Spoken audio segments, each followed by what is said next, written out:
성경 말씀 마태복음 5장입니다. 마태복음 5장 1절에서 12절까지입니다. 마태복음 5장 1절에서 12절까지 1절에서 12절까지 다 함께 읽겠습니다. 예수께서 무리를 보시고 산에 올라가 앉으시니 제자들이 나온지라. 입을 열어 가르쳐 이르시되 심령이 가난한 자는 복이 있나니 천국이 그들의 것이며 애통하는 자는 복이 있나니 그들이 위로를 받을 것이며 온유한 자는 복이 있나니 그들이 땅을 기업으로 받을 것이며 의에 줄이고 목마른 자는 복이 있나니 그들이 배부를 것이며 긍휼히 여기는 자는 복이 있나니 그들이 긍휼히 여김을 받을 것이며 마음이 청결한 자는 복이 있나니 그들이 하나님을 볼 것이며 화평하게 하는 자는 복이 있나니 그들이 하나님의 아들이라 일컬음을 받을 것이며 의를 위하여 박해를 받는 자는 복이 있나니 천국이 그들의 것임이라. 나로 말미암아 너희를 욕하고 박해하고 거짓으로 너희를 거슬려 모든 악한 말을 할 때에는 너희에게 복이 있나니 기뻐하고 즐거워하라. 하늘에서 너희의 상이 큼이라. 너희 전에 있던 선지자들도 이같이 박해하였느니라. 아멘. 마태복음을 읽어가다 보면 선지자가 이르시되 선지자가 이렇게 말했다 하는 부분들이 자주 등장을 합니다. 왜냐하면 마태복음은 이미 구약 성경을 아는 사람들이 1차 이 마태복음의 수신자가 되어져 있기 때문입니다. 그래서 복음서 4가지 마태, 마가, 누가, 요한복음이 조금씩 그 초점이 다른데 이 마태복음은 이미 구약 성경을 알고 있는 유대인들이 1차적인 대상이 됩니다. 그래서 이 5장부터 7장까지 등장하는 산상수훈이라고 표현된 이 표현들 속에도 보면 옛사람이 이렇게 말했다. 옛사람은 살인하지 말라 그랬다. 간음하지 말라 그랬다. 맹세하지 말라 그랬다. 그런데 나는 이렇게 그러니까는 과거의 옛사람이 했던 이야기, 구약의 이야기를 이미 알고 있는 사람들에게 그 이상의 것, 그 본래적인 의미를 예수님께서 회복시켜 주시는 그런 말씀으로 등장하는, 그래서 성경을 응하게 하려 하심이라, 선지자의 말씀이 이루어졌느니라, 이런 표현들이 거의 한 장에 27번인가 마태복음 전체에 나오거든요. 28장까지 해서 거의 모든 장에 그런 이야기가 나오는 것을 볼 수 있고, 그래서 그만큼 구약의 배경을 짙게 깔고 있는 게 마태복음이 됩니다. 그렇게 이제 예수님께서 탄생하시고 애굽으로 내려가서 피신을 했다가 올라오셔서 갈릴리 나사렛에 이제 정착을 하는 이야기가 1장, 2장의 이야기가 되고, 3장에 이제 그로부터 훌쩍 시간이 한 30년 흘러서 세례 요한이 주의 길을 예비하는 자로서 나타나는, 그리고 예수님께서 세례 요한에 가서 세례를 받으시고 예수님이 이제 시험을 받으시고, 그리고 이제 천국 복음을 예수님께서 전파하시는, 그래서 가르치고 또 전파하시고 예수님께서 고치시고 하는 사역을 하시는 모습이 이 4장까지 등장을 하고, 5장부터 이제 예수님의 긴 설교 산상수훈의 이야기가 등장을 하게 됩니다. 먼저 우리가 5장의 앞부분에 있는 이 팔복이라고 일컬어지는 복의 이야기를 다루기 전에 3장을 좀 가보시기 바랍니다. 3장에 가보면 예수님이 세례받는 장면인데요, 여기 먼저 16절 17절 3장 16절과 17절을 3장 16, 17절 다 같이 읽습니다. 예수께서 세례를 받으시고 그 물에서 올라오실새 하늘이 열리고 하나님의 성령이 비둘기같이 내려 자기 위에 임하심을 보시더니 하늘로부터 소리가 있어 말씀하시되 이는 내 사랑하는 아들이요 내 기뻐하는 자라 하시니라. 그리고 4장 1절 다 같이 읽습니다. 그때 예수께서 성령에게 이끌려 마귀에게 시험을 받으러 광야로 가사. 예수님의 세례와 시험 받음의 장면입니다. 특별히 4장 1절을 보면 성령에 이끌려서 마귀에게 시험을 받으러 광야로 가셨다. 그래서 거기서 이제 마귀에게 세 가지 시험을 받게 되죠. 돌로 떡을 만들어 먹으라는 이야기, 성전에서 뛰어내리라는 이야기, 그리고 내게 온 천하를 보여주면서 절하는 세 종류의 육적인 필요, 어떤 종교성과 어떤 사람들에게 보여지는 것, 온 천하의 권세에 대한 그런 시험을 예수님께서 받으시는 모습을 보게 됩니다. 이 장면을 보면서 이런 질문을 자연스럽게 우리는 할 수 있습니다. 성령은 왜 예수님을 시험받는 자리로 데려가셨을까? 예수님은 왜 이 길을 그냥 그렇게 따라가셨을까? 그리고 이 시험받는 현장에서 사단이 계속 이야기했던 핵심 초점은 뭐냐면, 내가 하나님의 아들이면 이 돌을 떡으로 만들어 봐라. 내가 하나님의 아들이면 성경에 이렇게 뛰어내리면, 주의 전에서 뛰어내리면 주의 천사들이 받아서 이 머리카락 하나 발목 하나 상하지 않도록 지켜주신다고 시편이 말씀하지 않았느냐. 내가 하나님의 아들이면 한번 뛰어내려 봐라 라고 하는, 그 스스로 자기 자신을 하나님의 아들로 증명하라고 어떤 능력을 행함을 통해서, 돌을 떡으로 만지는 기적의 모습을 통해서 성전에서 뛰어내리는 수많은 사람들이 모여있고 많은 사람들이 집중할 수밖에 없는 그런 공간에서 성전에서 뛰어내릴 때 주의 천사가 안전하게 지켜주는 그런 모습을 통해서 너 자신이 하나님의 아들이라는 것을 좀 증명해봐라. 아니, 다른 말로 얘기하면 자기 자신이 스스로 하나님의 아들이라는 정체성을 갖고 있는지 그것을 이런 증거를 통해서, 능력을 통해, 기적을 통해 증명해봐라 라고 하는 게 사단이 예수님을 시험하는 본질, 핵심적인 물음입니다. 예수님은 왜 이 길을 그렇게 성령에 이끌려서 가야 했을까요? 아니, 성령은 왜 예수님을 그 자리까지 그렇게 데리고 가셨을까요?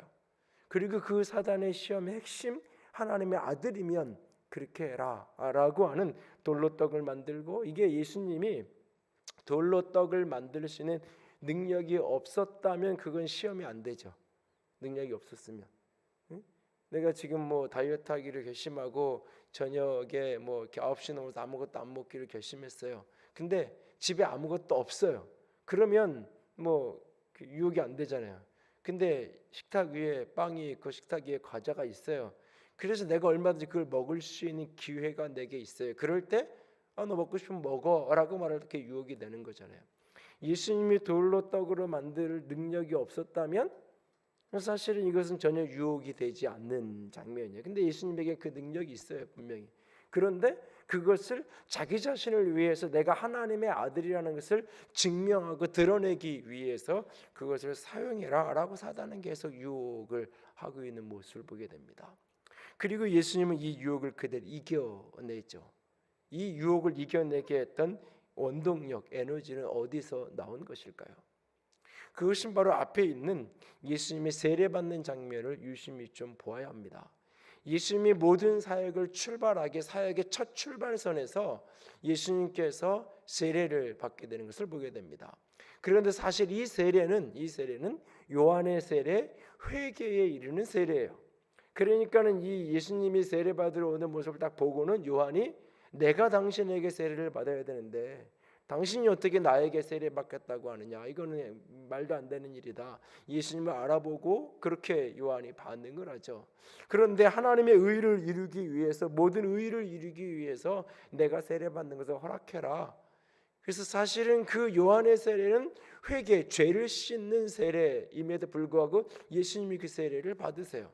그래서 이 세례는 예수님이 죄인이었기 때문에 그 죄를 씻는 의미의 요한의 세례가 아니라, 이것은 예수님의 사역을 출발하는 마치 출정신과 같은 그런 의미, 그가 이 땅에 오신 그 사명의 길을 첫 발을 내딛는 그런 어떤 사명자를 첫 출발을 하게 되는 어떤 출정식과 같은 그런 이미지의 장면이 연출되는 것을 보게 돼요. 예수님이 세례받아요. 그때 아주 특이한 사건이 두 가지 벌어집니다. 하나는 하늘 문을 열리고 하늘에서부터 성령이 비둘기처럼 예수님 위에 내려와요. 그런데 본문을 가만히 보면 이걸 누가 보냐 하면 예수님이 보게 돼요. 성령이, 하나님의 영이 자기 자신 위에 내려오는 것을 예수님이 보게 돼요. 그리고 또 하나는 저 너머, 열린 하늘문 저 너머에서 하나님께서 말씀하세요. 17절에 이는 내 사랑하는 아들이요 내 기뻐하는 자라 라고 말씀하세요. 성령이 비둘기처럼 임해서 내 위에 함께 하시고 그 너머에서 하나님께서 이는 내 사랑하는 아들이요 내 기뻐하는 자라고 하나님께서 말씀을 선포해 주세요. 이 비둘기는 우리 정서로는 비둘기가 평화의 상징 이런 것으로 이제 이 현대 사회에서는 이해되죠. 그리고 이제 신약 성경에서는 많은 경우 비둘기가 이제 순결함, 그래서 뱀같이 지혜롭고 비둘기처럼 순결해야 된다라고 하는 어떤 순결함의 상징으로 언급이 돼요. 그러나 더 먼저 더 1차적으로 비둘기는 사명에 충실한 사명을 이루는 모습이에요. 이것이 노아의 홍수 속에서 그 홍수 때에 창문을 열고 까마귀를 내보내고 비둘기를 내보내죠. 그 이를 내보내는 노아가 까마귀를 내보낸 이유가 뭐냐면 이 물이 얼마나 줄었는지 말랐는지 그것을 확인하고 싶었던 거예요. 그런데 까마귀를 통해서는 그것을 확인할 수가 없었어요. 까마귀는 죽은 걸 먹고 사니까 가서 이렇게 확인하고 돌아오지 않는 거예요. 그런데 비둘기는 가서 머물 곳이 없으니까 돌아오고, 가서 조금씩 이렇게 나무가 싹이 나고 그러니까 나뭇잎을 하나 물고 오고, 그 다음에는 가서 이제 식물이 어느 정도 자라서 살만하니까 오지 않고, 그걸 보고 이제 노아가 판단을 하는 거죠. 그리고 이제 문을 열고 나오게 되는 장면을 우리가 보게 돼요. 그러니까 비둘기는 가장 기본적인 상징은 사명을 이루게 하는, 그러니까 성령이 비둘기같이 임한다, 성령을 비둘기로 상징할 때 그것이 때로는 신약 성경에서 언급되는 어떤 순결함과 거룩한 영으로도 이미지화되지만 더 먼저는 사명을 이루게 하는 영이에요. 예수님이 이제 사명자로서 사역을 하며 살아가야 돼요.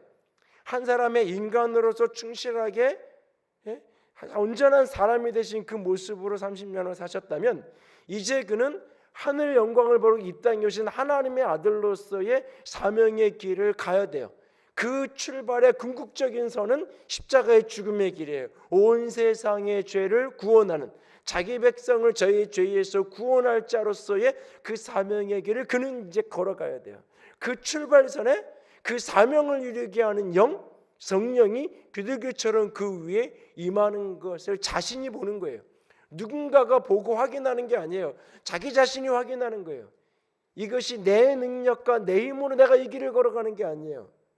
예수님은 철저하게 온전히 사람이 되셨어요. 그렇기 때문에 예수님에게 어떤 초월적 신비의 능력이 스스로에게 있는 게 아니에요. 오직 성령의 함께 하심으로 모든 기적과 능력은 가능한 거예요. 그래서 가장 잘 보여주는 게 누가복음인데, 누가복음의 본문을 성령이라는 단어를 체크해 가면서 누가복음을 한번 쭉 읽어보세요. 누가복음의 저자인 누가가 사도행전까지 쓰잖아요. 사도행전은 교회 가운데 성령이 역사하심으로 어떻게 하나님의 나라의 역사를 이루어 가셨는가라는 것을 사도행전이 보여준다면, 누가복음은 예수님의 생애 속에 어떻게 성령이 역사하셔서 그 사명을 이루게 하고 하나님의 나라의 문을 여는가 하는 것을 누가복음이 잘 보여줘요. 예수님은 하나님이시지만 사람이 되시는 그 순간 모든 것을 포기하신 거예요. 그렇기 때문에 그는 맞으면 아프고 안 먹으면 배가 고프고 그런 거예요. 그리고 하루 종일 많이 걸으면 지치고 피곤해서 주저앉아서 좀 쉬어야 되고, 배가 막 풍랑이 났을 때도 너무너무 마음이 평안해서 사실은 잤다, 이렇게 영적 긍정적으로 해석을 하면 마음이 평안해서 두려움 없이 잘 주무셨다라고 표현할 수도 있지만, 오히려 그 해석보다는 조금 오히려 단순한 해석은 너무너무 피곤해서 그냥 쓰러져서 누워서 그냥 잠들, 그 풍랑이 아무리 일어나도 그것조차 느끼지 못할 만큼 그냥 잠들어 있는 그런 모습. 그러니까 예수님의 모습은 철저하게 그는 사람이 되셔서 인간이 되셔서 이 땅에 오셨어요. 그분이 사명을 감당한 그 돌을 떡으로 만드는 그 능력은 자신에게는 내적인 힘이 아니에요. 내 안에 주신 성령의 능력을 통해서 그가 그 일을 하실 수 있을 뿐이에요. 그런데 그 성령은 사명을 이루는 영이에요. 내게 주어진 사명에 필요하면 능력을 행하지만, 성령의 도우심을 통해서 그 능력을 행하지만, 그 사명에 도움이 되지 않는 어떤 것, 사명에 필요하지 않은 내 육적 욕망과 욕심을 성취하기 위한 그런 도구로는 어떤 능력도 사용하지 않는 거예요. 그는 철저하게 사람이 되셔서 그의 사명의 길을 그의 성령께서 함께 하셔서 그 길을 걸어가게 하시는, 성령이 내 사명을 이루고 그것을 능히 이루게 하실 것이라는 성령이 비둘기같이 임하는 것을 통해서 확인하는 거예요. 그리고 하늘 문이 열려서 하나님이 말씀하세요. 아버지가 이는 내 사랑하는 아들이요 내 기뻐하는 자라. 너의 어떠함에도 상관없이, 너의 어떠한 모습과 형편과 상황에 상관없이 너는 내 아들이고 너는 나의 사랑받는 자라고 하나님께서 선포하세요. 이 확신 속에 그런 사역을 출발하는 거예요.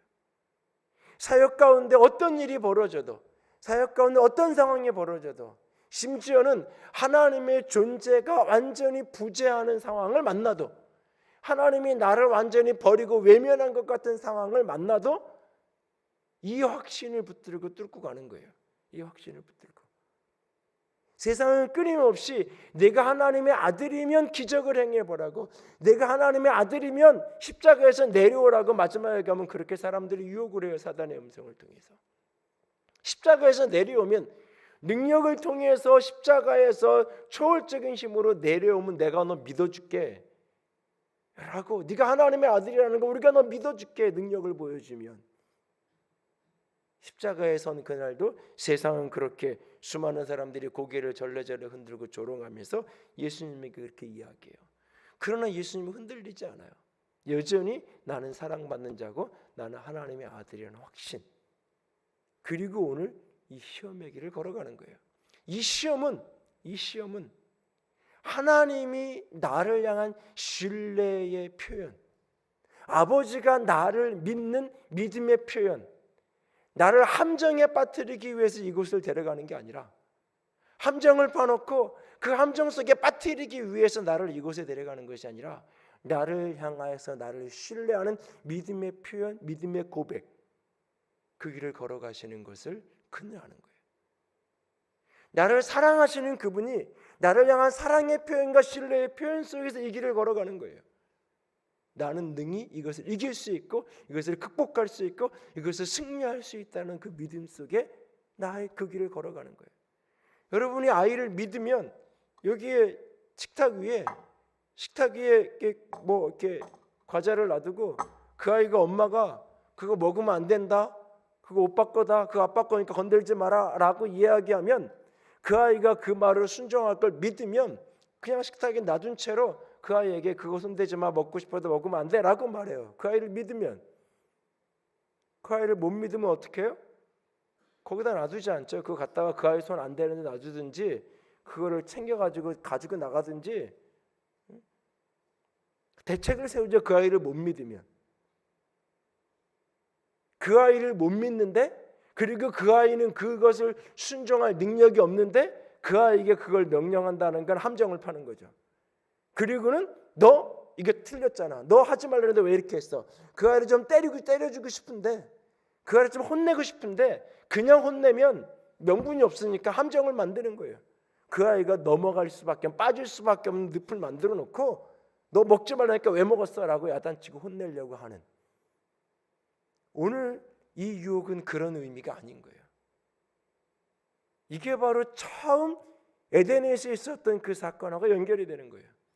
왜 예수 그리스도를 둘째 아담이라고 이야기하는지, 처음 선악을 알게 하는 나무의 열매를 먹지 말라, 먹으면 반드시 죽을 거라는 그 명령이 인간에게 함정을 파놓고 너 함정 빠졌지? 넌 죽어야 돼. 하나님이 그렇게 인간이 빠질 수밖에 없는 함정을 파놓고 거기에 딱 걸리자마자 나타나가지고 너 그거 함정 빠졌지? 일로 와. 너는 죽어야 돼. 혼나야 돼. 라고 하면서 에덴에서 쫓아내서 고통스럽게 하고 아프게 하고, 그리고 아프고 힘드니까 그때 와서 하나님 한번 살려주세요 라고 빌면 뭔가 이렇게 적선하듯이 시혜를 베풀듯이 그래 내가 이렇게 살 길 좀 알려줄게. 그런 폭군과 같은 하나님이 아니에요. 아담은 하와는 그 명령을 지킬 수 있는 능력이 있는 존재예요. 먹지 말라고 하면서 먹지 않을 수 있는 힘과 능력을 가진 그런 온전한 자유의 능력을 가진 존재로 하나님이 지으셨어요. 그 명령과 기대가 거기에 담겨 있어요. 온전한 자유적인 존재, 하나님의 명령에 순종할 수도 있고 불순종할 수도 있는 능력을 가진 존재.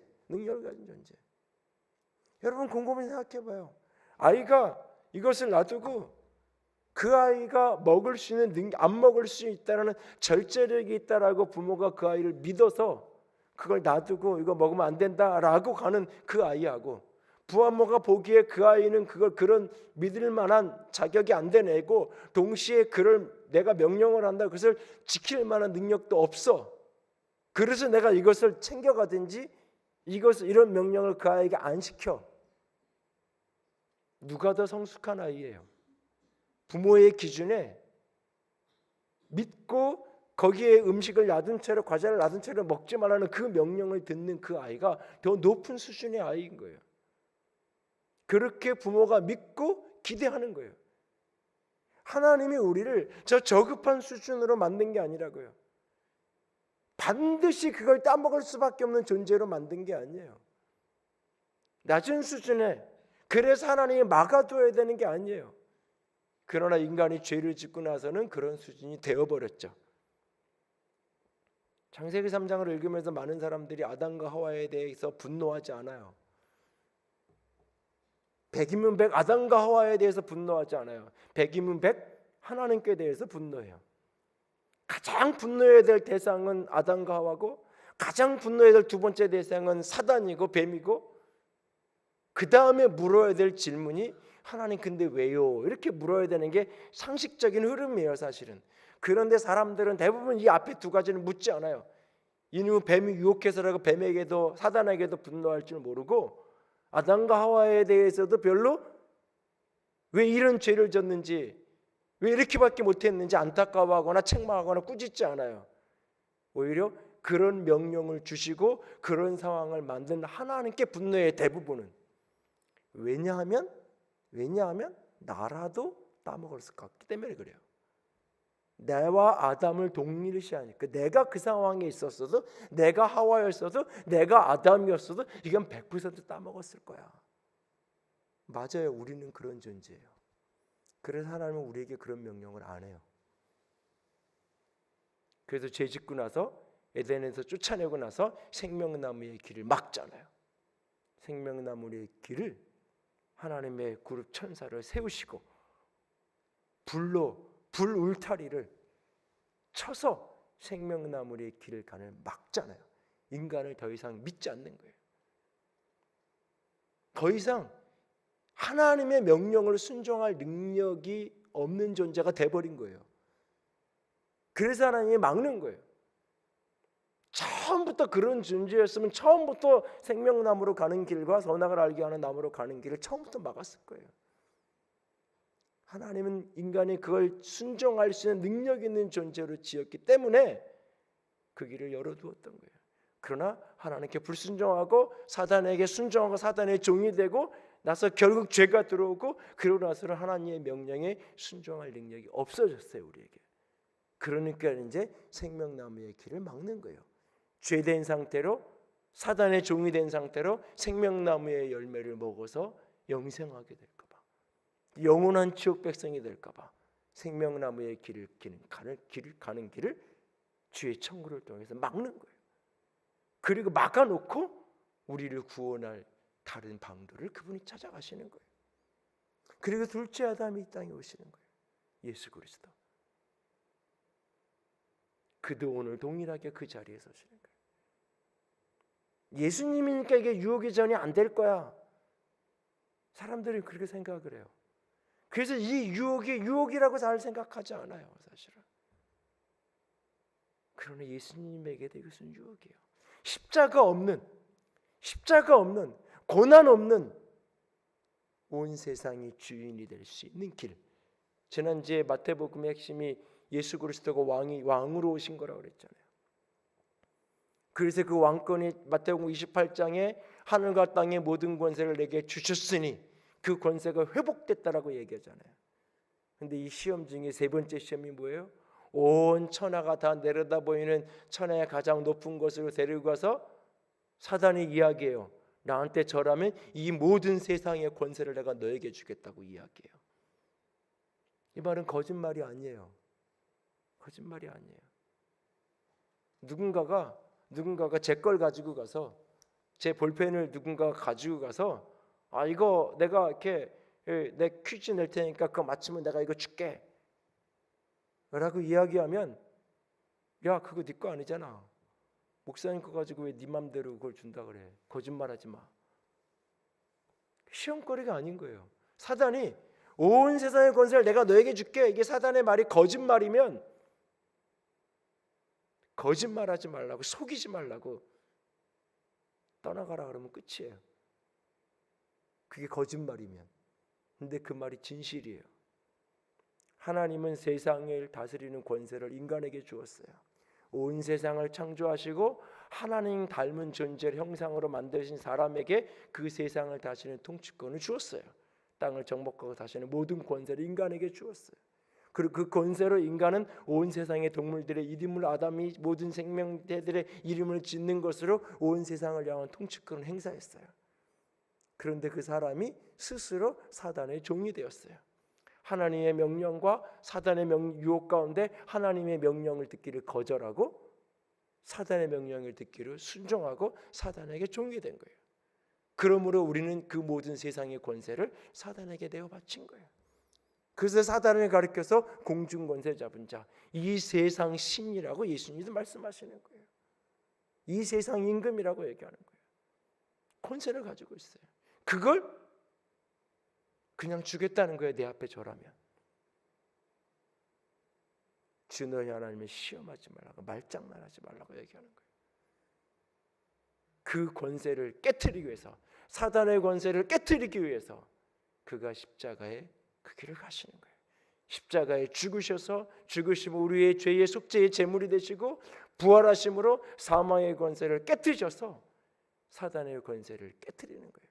창세기 3장에 여자의 후손이 뱀의 정수리를 상하 깨트릴 거라고 말씀하셨던 것처럼 사단의 권세를 멸하고 깨트려서 그 권세를 빼앗아 오는 거예요. 그래서 부활하신 예수님이 하늘과 땅의 모든 권세를 내게 주셨으니라고 말하는 거예요. 그 예수 그리스도의 능력 안에서 예수 그리스도와 더불어서 살아가는 게 신앙의 여정이 되는 거예요. 그 이야기를 이제 로마서나 이런 곳에서 바울이 여러 곳에서 이야기를 하는 거예요.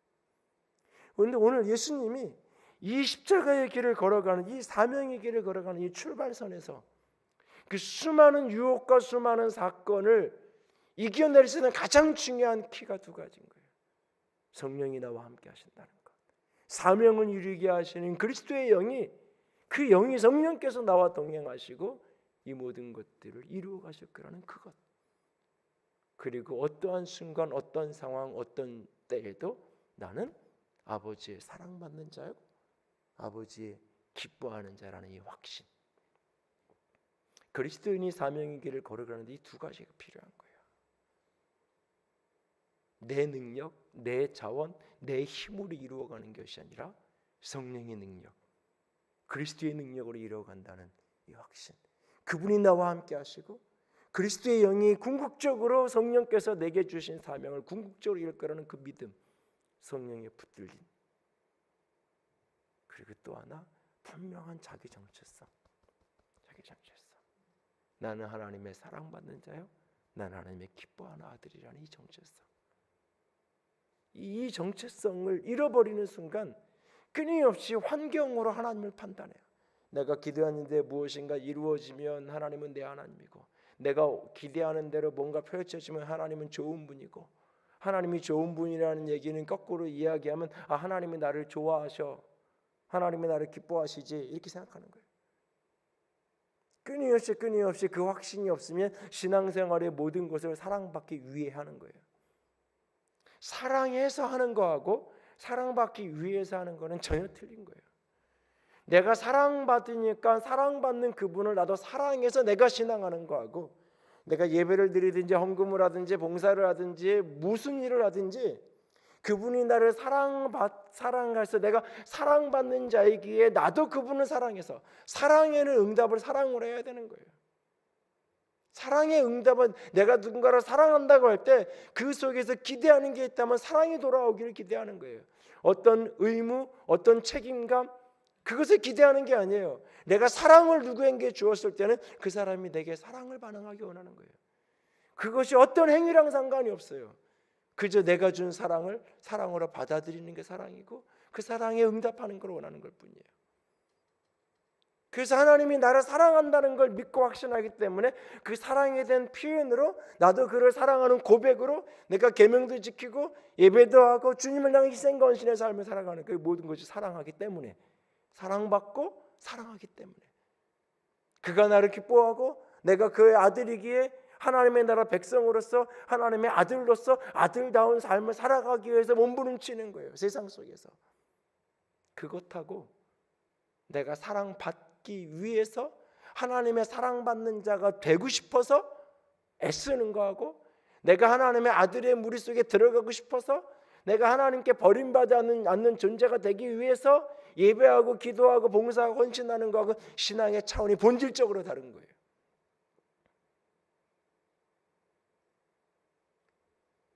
예수님은 사랑받는 자로 출발하는 거예요. 모든 그리스도인이 마찬가지예요. 내가 하나님과 원수 되었을 때, 내가 연약해서 아무런 쓸모가 없을 때, 내가 죄인 됐을 때 당신의 아들을 십자가에 내어주심으로 나를 향한 당신의 사랑을 증명해 보여주셨다고 말하잖아요. 사랑받는 자로 시작하는 거예요. 아들을 내어주시는 사랑으로 나를 사랑했다고 말씀하세요. 내가 하나님을 향해서 아무것도 한 적, 심지어는 하나님의 이름을, 예수의 이름을 부르기도 전에 그가 나를 사랑하셔서 당신의 아들을 내어주셨다고 말해요. 그런데도 불구하고 우리는 끊임없이 그 사랑을 확인시켜 달라고 그래요. 하나님이 나를 얼마나 사랑하는지 아까 증명해 달라고 이야기해요. 기도의 응답, 축복의 모습, 삶의 모든 것들을 하나님이 나를 사랑하는 표적으로 자꾸 이해해 달라고 그래요. 여러분 아이들이 끊임없이 엄마가 맛있는 걸 해주는 날은 나를 사랑하는 날이고, 맛있는 거 안 해주는 날은 나를 사랑하지 않는 날이고, 내가 시험 점수 잘 받아온 날은 엄마가 나 사랑하는 날이고 기뻐하는 날이지만, 그렇지 않은 날은 엄마는 나를 사랑하지 않는 거고, 끊임없이 그런 관계 속에 아이가 서 있다고 생각을 해봐요. 내가 그 아이를 낳기 위해 생명을 걸었고, 내가 요즘에야 출산하는 게 의사들의 도움도 많이 받지만 아이를 낳으면서 죽는 일들이 과거에는 빈번했잖아요. 생명을 잉태하고 생명을 낳는다는 것은 여자에게는 이것은 생명을 거는 모험이에요. 엄마에게는 특히. 근데 이걸 사랑을 증명해 달라고 끊임없이 그것을 의심하면 너무 힘드니까, 너무 이해가 안 되니까 어떤 날 한 번 소리칠 수 있어도 끊임없이 그 관계 속에 고민하며 두려워하며 사는 여러분의 아들이 있고 딸이 있다면, 그래서 무엇인가 끊임없이 엄마한테 잘 보이기 위해서, 아빠한테 잘 보이기 위해서 끊임없이 그 아이가 노력하고 애쓰고 있다면, 참 우리 아들 잘한다, 우리 딸 기특하다라고 하시겠어요? 엄마의 사랑이 의심스러워서 사랑을 잃어버릴까 봐 두려워서 사가져 오는 생일 선물, 그게 무슨 의미가 있겠어요? 그런 의미가 없겠어요. 직장에서 내가 CEO인데 잘릴까 봐 두려워서 사장님 생일날 생일 선물 가지고 오는 모 과장처럼, 눈밖에 날까 봐 두려워서 무서워서 맘에도 없는 선물 어디서 하나 사가지고 가지고 와서 놓고 가는 사람, 그것하고 내 아들이 그런 거하고 전혀 다른 거잖아요.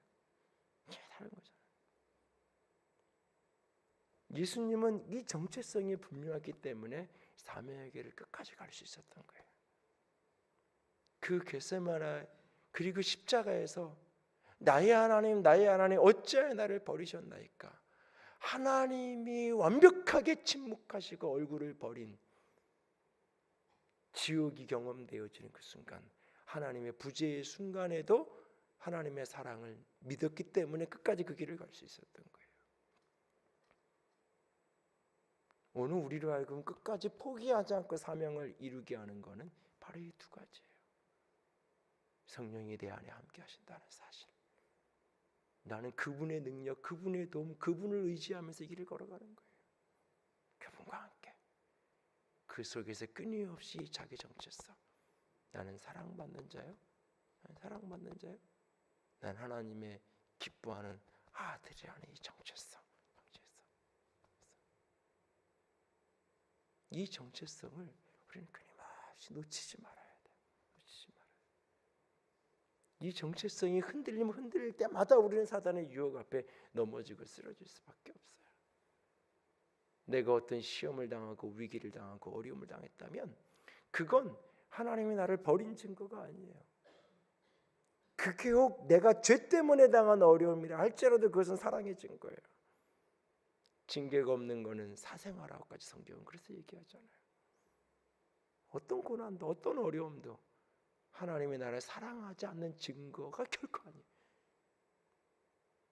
그 속에서 내가 깨달아야 될 게 있을 뿐이고 이 땅의 어두움과 죄악된 세상에서 예외 없이 누구나 겪어야 될 과정일 뿐이고 이게 나가면 되고 뚫고 가면 되고 능히 뚫고 나가게끔 주의 성령께서 도우실 거예요. 그런데 그것을 좌절하게 하고 실패하고 쓰러지게 만드는 근본적인 물음이 자꾸 하나님의 사랑을 의심하게 만들어요. 내 존재의 정체성을 회의하게 만드는 거예요. 오늘 왜 예수님이 그 사역의 출발선에서 왜 세례를 받는 그 자리가 예수님에게 필요했는지 성령이 내려오시는 것을 그가 보아야 했고 그가 그 음성을 들었어요. 다른 사람이 들어야 될 필요가 있는 게 아니에요. 바로 그분을 향해서 아버지가 말씀하시고 확인시켜 주는 거예요. 그리고 그 길을 걸어가는 거예요. 오늘 우리도 이 능력과 성령이 함께 하심과 나 자기 정체성에 대한 확신을 어떤 순간도 놓치지 않기를 부탁을 드립니다. 그렇게 우리 주님이 사역을 시작하시고 첫 번째 메시지가 회개하라 천국이 가까웠느니라 라는 메시지로 선포하십니다. 그리고 그분께서 사역하시는 사역의 원리는 세 가지예요.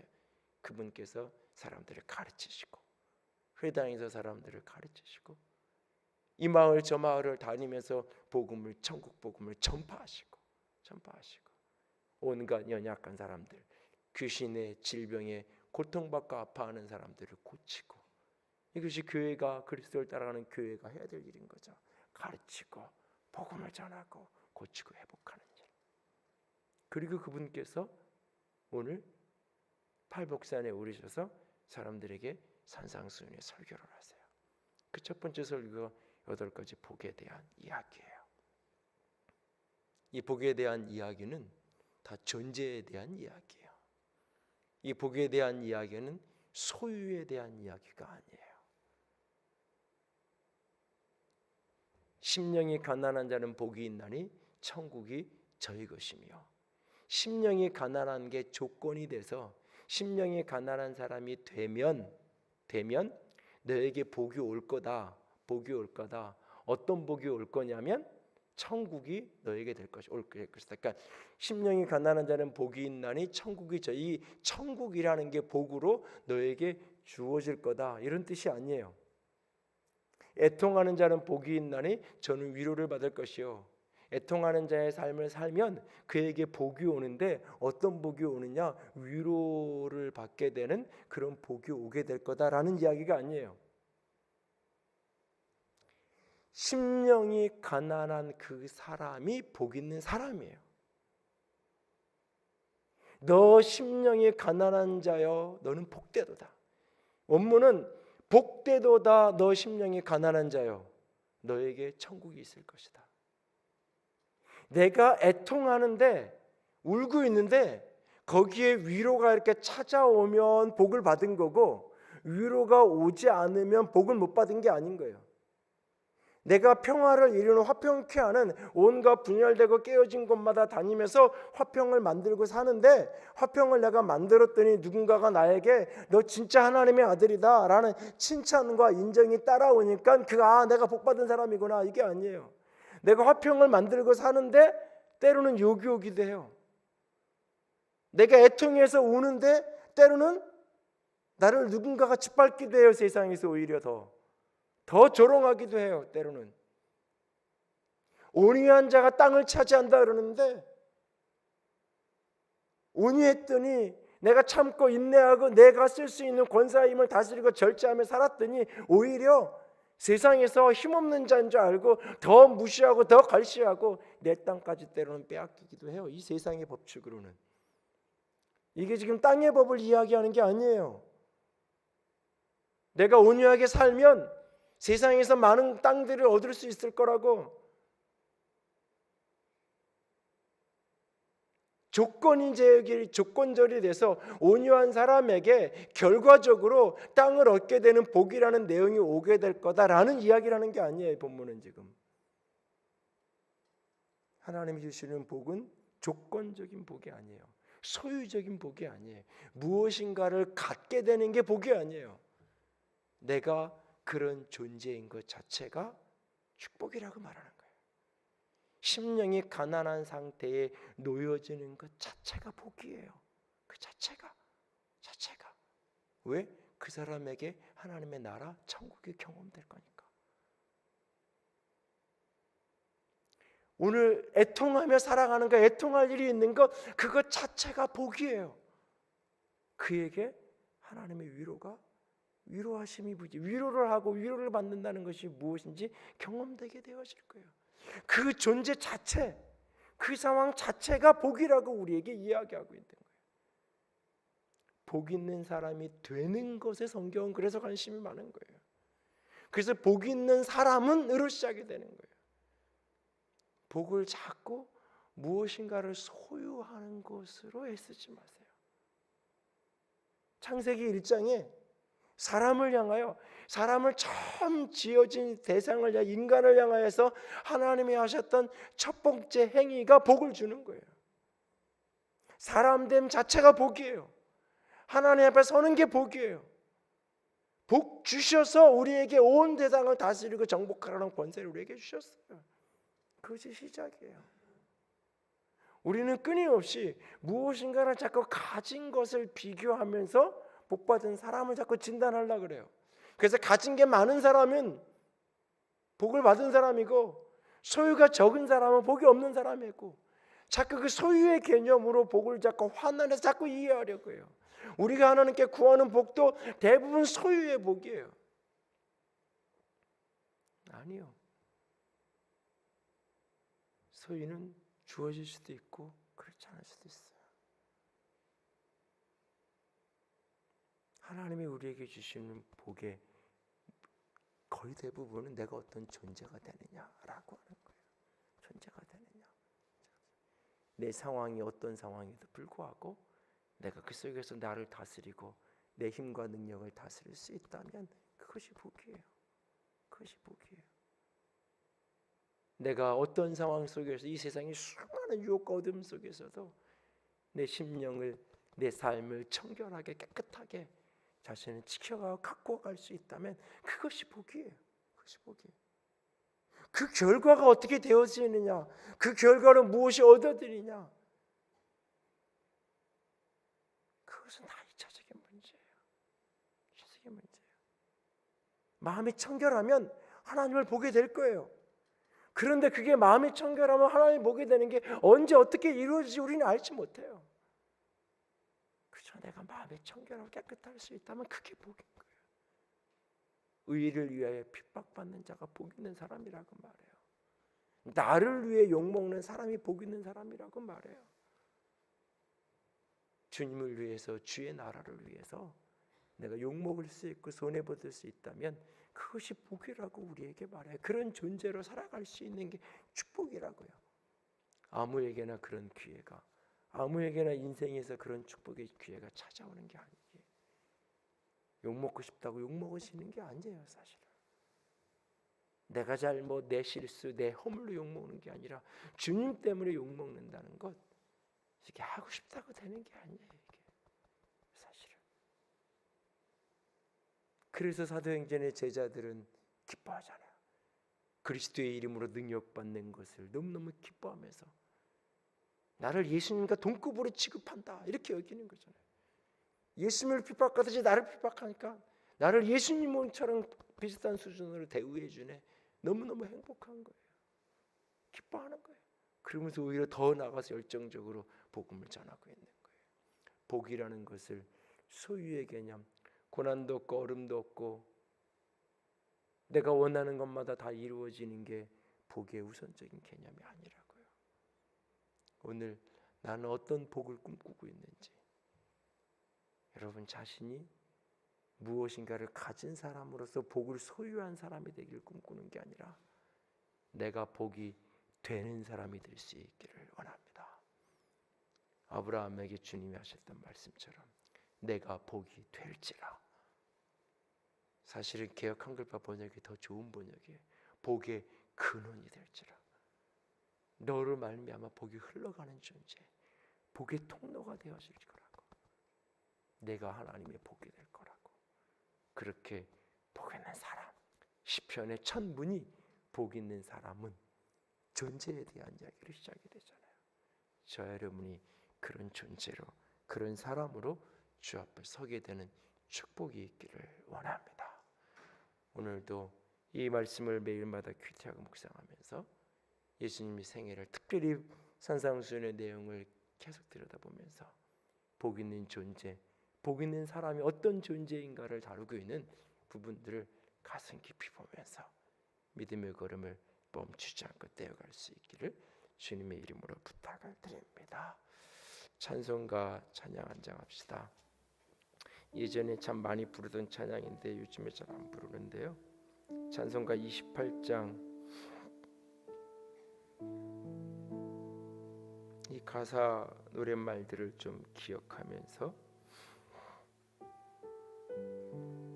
2절에 보면 주의 크신 도움 받아 이때까지 왔으니 이와 같이 천국에도 이르기를 바라네. 하나님의 품을 떠나 죄에 빠진 우리를 예수 구원하시려고 보혈 흘려주셨네. 3절에는 주의 귀한 은혜 받고 일생 빚진 자 되네. 주의 은혜 사슬대사 나를 주께 매소서. 주의 은혜가 사실이 되셔서 나를 주께 메어 주시옵소서. 그래서 이 땅에서 복 있는 사람으로 살아가도록, 이 땅에서 사명을 이루는 자로 살아가도록 주님 나를 붙들어 주시옵소서 고백하면서 같이 찬양합니다.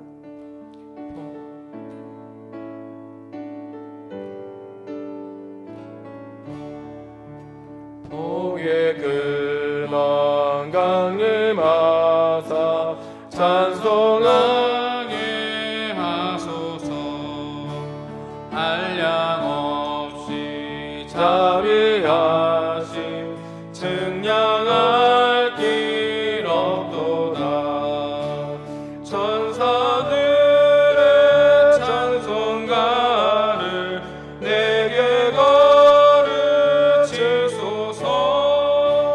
구속하신 그 사랑을 항상 찬송합니다. 주의 크신 도움 받아 이때까지 왔으니 이와 같이 천국에도 이르기를 바라네. 하나님의 품을 떠나 죄에 빠진 우리를 예수 구원하시려고 보혈을 흘려주셨네.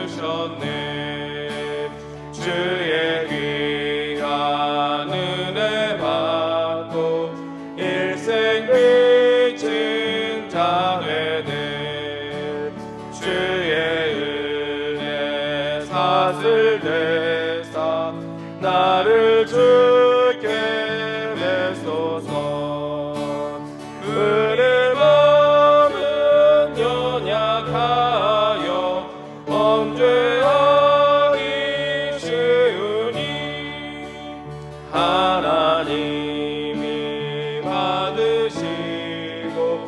정극을 치소서. 이 시간 같이 기도합니다.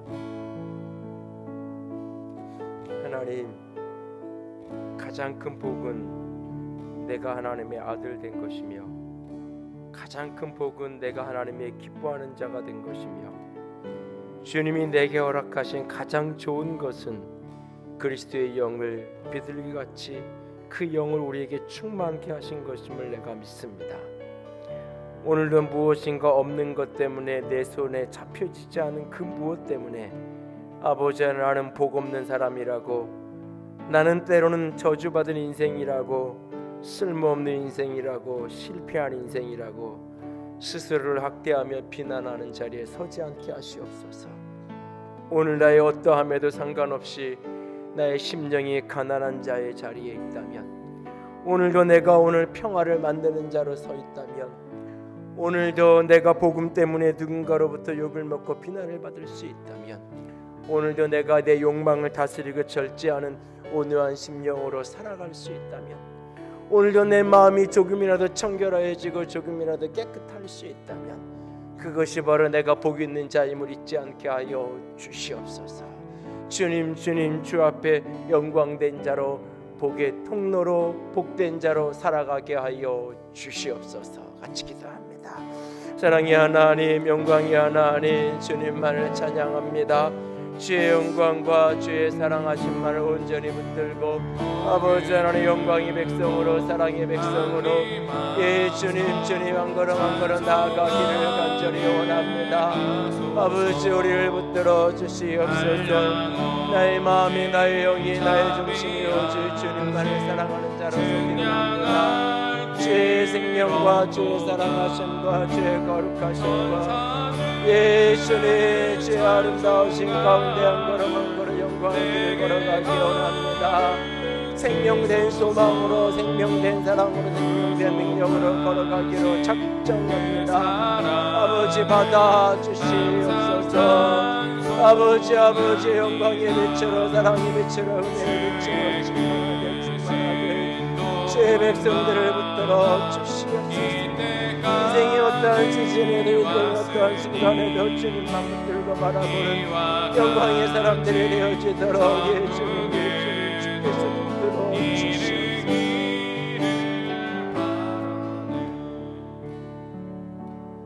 복되도다 너 심령이 가난한 자여, 복되도다 너 애통하는 자여, 복되도다 너 온유한 자여, 복되도다 너 마음이 청결한 자여. 주께서 우리에게 복 있는 자라 하십니다. 아니, 너는 나의 사랑하는 자요, 내 기뻐하는 자이기에 너는 나의 복이라고 말씀하십니다. 주님, 그 확신을 잃어버리지 않게 하여 주시옵소서. 오늘도 주의 성령께서 나를 붙들고 걸어가시기에 담대함으로 믿음의 자리, 승리의 여정을 떼어갈 수 있는 영광의 백성들, 영광의 사람들 되게 하여 주시옵소서. 주님 찬양합니다. 주의 이름으로 축복합니다. 우리 주님 예수님 이름으로 기도드렸습니다. 아멘. 이제는 우리 주 예수 그리스도의 은혜와 하나님 아버지의 놀라우신 사랑하심과 성령 하나님의 교통하시며 기름 부으시는 그 은혜가 오늘도 주님 가신 그 길 믿음으로 걸어가기로 작정하는, 나는 복 있는 자임을 확신하며 복 있는 자의 자리에 늘 머물기를 소원하는 모든 이들 위해 이제로부터 영원토록 함께 있을지어다. 아멘.